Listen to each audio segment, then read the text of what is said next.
샬롬, 말씀 읽어주는 김기웅 목사입니다. 오늘도 기대하는 마음과 사모하는 마음을 가지고 하나님의 말씀 함께 읽겠습니다. 시편 87편 1절부터 7절까지의 말씀입니다.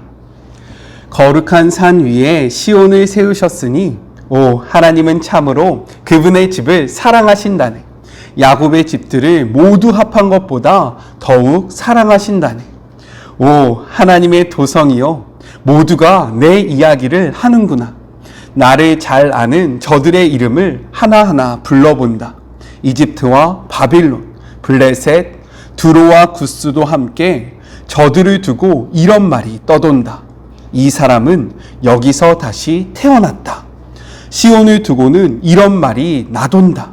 남자와 여자, 이 사람 저 사람 모두 그 품에서 다시 태어났다. 하나님께서 저들의 이름을 명부에 기록하신다. 이 사람, 그리고 이 사람, 바로 여기서 다시 태어났다. 노래하는 사람과 춤추는 자들도 시온을 두고 이렇게 말한다. 나의 모든 근원이 시온 안에 있다. 이것은 하나님의 말씀입니다. 우리가 오늘 함께 읽은 시편 87편은요, 표제에 무엇이라고 기록되어 있습니까? 고라 자손의 시다 라고 기록되어 있잖아요. 이처럼 고라 자손에 속한 시이고요. 또한 시편에는요, 총 6편의 시온 시편이 있는데 몇 편이냐면 46편, 48편, 76편, 84편, 87편, 그리고 122편 중에 하나로 우리가 이를 시온 시편이다 라고 이야기를 합니다. 이러한 87편은 매우 짧아요. 그렇기 때문에 저작 배경을 가름하기가 매우 어렵습니다. 보통 성경학자들은 이 87편의 배경을 무엇이라고 이야기하냐면, 언제 기록되었다라고 이야기하냐면 포로 귀환 이후에 저작된 것이 아닐까라고 생각합니다. 그 이유가 무엇이냐면 4절의 기록을 보면요, 열방을 나열하고 있어요. 그런데 아수르가 없다라는 거예요. 왜 아수르가 없을까? 아무래도 아수르가 근동에서 힘을 쓰지 못할 때, 즉 BC 610년 이후로 이것이 쓰여졌기 때문에 아수르가 빠지지 않았을까라는 생각을 하고요. 포로 귀환 이후에 어떠한 글들이 많이 쓰여졌냐면 열방이 구원의 열방 구원이 핵심 메시지로 쓰여졌고요. 또한 시온이 찬양의 대상이 되는 그러한 글들이 많습니다. 그런데 오늘 시편을 보니까 마찬가지로 열방 구원이 담겨 있고 시온을 찬양의 대상으로 두고 있기 때문에 아무래도 이 시는 포로 귀환 이후에 쓰여진 것이 아닐까라고 이야기를 해요. 그런데 어떤 학자들은요, 매우 조심스럽게 이 시가 히스기야 시대, 즉 BC 715년부터 687년에 저작된 것이 아닐까라고도 생각을 합니다. 그 이유가 무엇이냐면 성경을 보면 라합이라는 표현이 나오는데 이 라합이 우리가 애굽이라고 생각하거든요. 그런데 이사야가 애굽을 라합이라고 지칭했다라는 거예요. 그리고 히스기야 때 이스라엘이 바벨론과 좋은 관계를 유지했기 때문이다 라고 이야기합니다. 여기에 아수르에 관한 언급이 전혀 없는 것도 당시에 이 같은 분위기와 잘 들어맞는다 라고 주장하면서 시 전반적으로 퍼져 있는 자신감 있는 어조 역시 하나님의 놀라운 역사로 거룩한 도성 시온이 아수르의 공격으로부터 안전하게 보존되었던 히스기야 시대의 특징이 아닐까라고 이야기를 하기도 해요. 이러한 두 가지 가정 모두요, 설득력이 있습니다. 그럼에도 불구하고 이것은 어떠한 시기에 쓰였다라고 분명히 이야기하기 어려운 것이 사실이에요. 그렇기 때문에 이 두 시기를 모두 염두에 두고 이 시편을 바라보는 것이 좋습니다.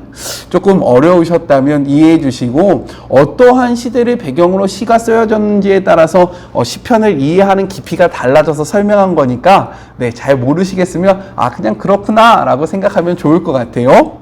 오늘의 말씀은요, 내용상 두 부분으로 나눠서 생각해 볼 수 있어요. 먼저 첫 번째 1절부터 3절, 하나님의 도성으로서의 시온을 찬양하고 있습니다. 하나님께서는 일찍이 아브라함의 아들 이삭을 번제로 바칠 때에 시온산의 이적 면치인인 모리아산을요 여호와 산으로 칭하셨다라는 거예요. 창세기 22장 14절의 말씀을 같이 한번 읽어보겠습니다.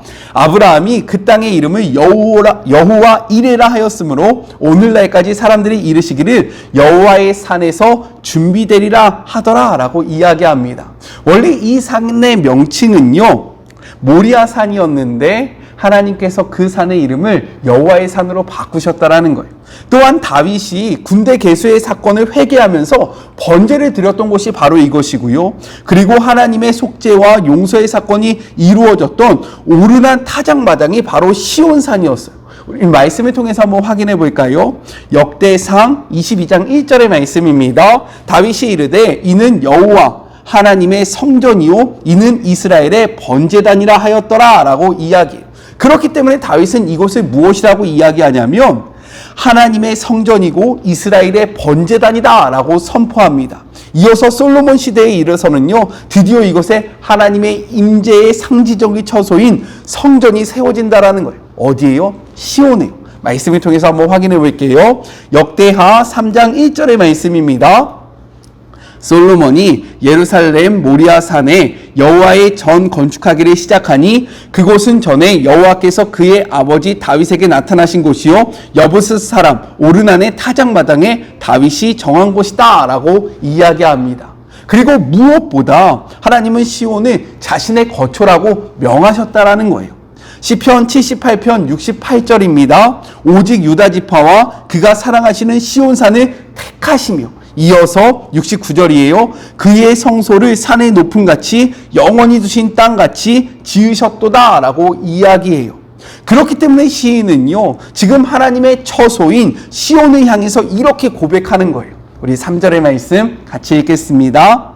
하나님의 성이여 너를 가리켜 영광스럽다 말하는도다 셀라. 제가 셀라는 무엇이라고 이야기했습니까? 우리가 찬양 인도할 때 보통 우리 목소리 높여 찬양합시다. 큰 소리로 찬양합시다. 라고 이야기할 때 이러한 말을 셀라라고 한다고 했는데 혹시 기억나십니까?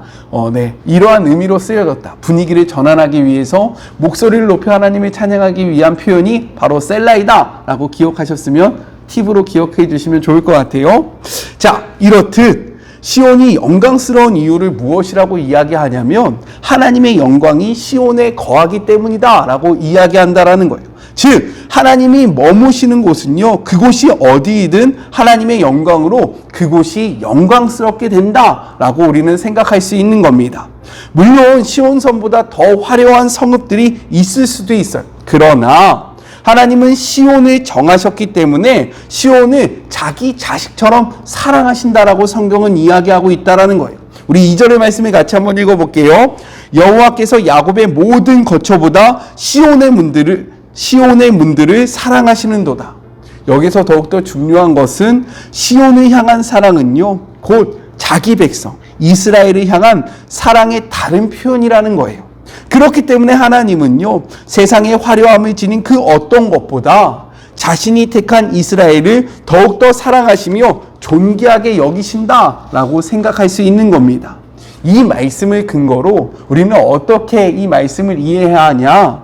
세상의 화려함을 소유하기 위해서 노력하기보다는요 영광스러운 하나님을 소유하기에 노력해야 한다는 거예요. 왜요?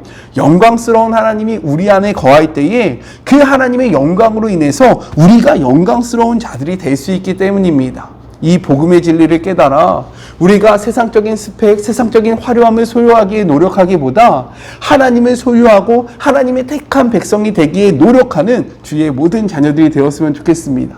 이것이 우리에게 더욱더 영광스럽다라는 거예요. 아셨죠? 둘째, 4절부터 7절. 시온을 중심으로 한 열방의 구원 예언을 담고 있습니다. 우리 4절의 말씀을 같이 한번 읽어볼게요. 나는 라합과 바벨론이 나를 아는 자 중에 있다 말하리라. 보라, 블레셋과 두로와 구스여 이것들도 거기서 났다 하리로다 라고 이야기하고 있어요. 라합은요 하나님을 대적하다 패망한 애굽의 별칭입니다. 따라서 이는요 오만하고 무례하게 하나님을 대적해왔던 나라들을 대표하는 표현이 된다라는 거예요. 바벨론 역시 애국과 더불어서 하나님을 극렬하게 대적했던 대표 세력을 뜻하고 있다라는 거예요. 이렇게 하나님을 대적했던 대표적인 두 나라가 하나님을 아는 자 중에 있다는 것은요, 이것이 중요한데, 하나님을 대적하는 그 어떤 대적자라도 하나님께 돌아설 것임을 암시하고 있다라는 거예요. 그리고 지정학적으로 생각해 볼 때도요, 애굽은 이스라엘의 어느 쪽에 있습니까? 남쪽에 있어요. 그리고 바벨론은요, 이스라엘의 북쪽에 있습니다. 즉 남과 북, 열방이 하나님을 경외하고 하나님께 돌아오게 될 것이다 라는 것을 나타내주고 있다는 거예요. 또한 블레셋은요, 이스라엘과 오랜 동안 적대 관계를 형성해온 대표적인 민족으로 우리가 생각할 수 있고요. 드론은 무역을 활발하게 전개하여 경제적으로 부유했던 나라이고, 시돈은 바알 숭배의 중심지였으며, 구스는 오늘날의 에티오피아를 지칭하며 흑인들이 주를 이루는 나라였다라는 거예요. 이러한 나라들은요, 이스라엘로부터 거리가 먼 나라들을 지칭하고 있고요. 또한 이렇게 다양한 배경과 다양한 특징을 가진 나라라 할지라도 이것이 중요해요. 무엇이냐면 결국 하나님 앞에 나오며 하나님을 섬기게 될 것을 예언하고 있다는 거예요. 우리 6절의 말씀을 같이 한번 읽어보겠습니다. 여호와께서 민족들을 등록하실 때에는 그 수를 세시며 이 사람이 거기서 났다 하시리로다 셀라라고 기록되어 있습니다. 여기서 등록하실 때라는 이러한 표현은요, 두 가지 사실을 염두에 두고 쓴 표현이에요. 먼저는 고대의 승전국가가 피정복민들을 상대로 했던 관행을 들 수 있다는 거죠. 고대 사회에서 정복 전쟁이 성공적으로 마무리되면요, 피정복민들 한 사람 한 사람을 개인적으로 등록시키는 절차를 가졌습니다. 이때 서기관들은요, 한 사람 한 사람을 평가해서 그가 어느 민족, 어느 국가 사람인지를 판별하여 기록함으로써 사람의 소속을 분명히 했다라는 거예요. 이처럼 이와 같은 배경 속에서 하나님께서 친히 구원받은 모든 민족을 각 사람을 개별적으로 기록하실 때가 올 것이다. 하나님이 승리하셔서 그들을 기록할 때가 올 것이다 라는 것을 암시하고 있고요. 다른 하나는 의인의 이름이 기록되는 생명책에 관련된 것으로 우리가 생각할 수 있다는 거예요. 말라기 36장은요, 이 책이 여호와 앞에 있다라고 이야기하고, 다니엘 12장 1절에서는요, 이 책에 기록된 자는 구원을 얻는다라고 이야기합니다. 우리 다니엘 12장 1절의 말씀 같이 한번 읽어볼게요. 그때 내 민족을 호위하는 큰 군주 미가엘이 일어날 것이요, 또 환란이 있으리니 이는 개국 이래로 그때까지 없었던 환란일 것이며, 그때 내 백성 중에 책에 기록된 모든 자가 구원을 받을 것이다 라고 이야기하고 있습니다. 즉 여호와께서 각 민족들을 등록하신다라는 이러한 표현은요, 하나님께서 구원받은 모든 사람들 각각을 평가하여 그 이름을 생명책에 기록하시는 때가 반드시 온다라는 사실을 나타내고 있다라고 생각할 수 있다라는 거예요. 이러한 열방의 구원이 어디로부터 시작된다라고 이야기하냐면요, 우리 5절의 말씀을 통해서 확인해 볼게요. 시온에 대하여 말하기를 이 사람 저 사람이 거기서 났다고 말하리니 지존자가 친히 시온을 세우시리라 하는도다. 무엇이라고 말합니까? 하나님께서 친히 세우신 시온, 즉 그가 택한 이스라엘로부터 이루어진다라고 이야기하고 있어요. 이렇듯 시편 87편은요, 하나님으로부터 선택받은 이스라엘의 영광을 돌아보게 하고요, 동시에 이들에게 주어진 역할과 의무, 그것이 무엇입니까? 열방을 향한 복음 전도의 사명을 바라보게 한다는 거예요. 성경은 우리에게 이렇게 이야기하고 있습니다. 마가복음 16장 15절의 말씀이에요. 또 이르시되 너희는 온 천하에 다니며 만민에게 복음을 전파하라 라고 선포하고 있습니다. 이 말씀 앞에 우리를 통해 열방을 구원하시기 원하는 하나님의 마음을 다시금 새기며 삶의 자리에서 복음을 전파하는 삶을 힘있게 살아가는 우리 모두가 되기를 주님의 이름으로 축복합니다. 우리 같이 기도할까요? 하나님 감사합니다. 하나님이 우리를 얼마나 사랑하시는지 우리가 이 말씀을 통해서 다시 한번 확인해 보았습니다.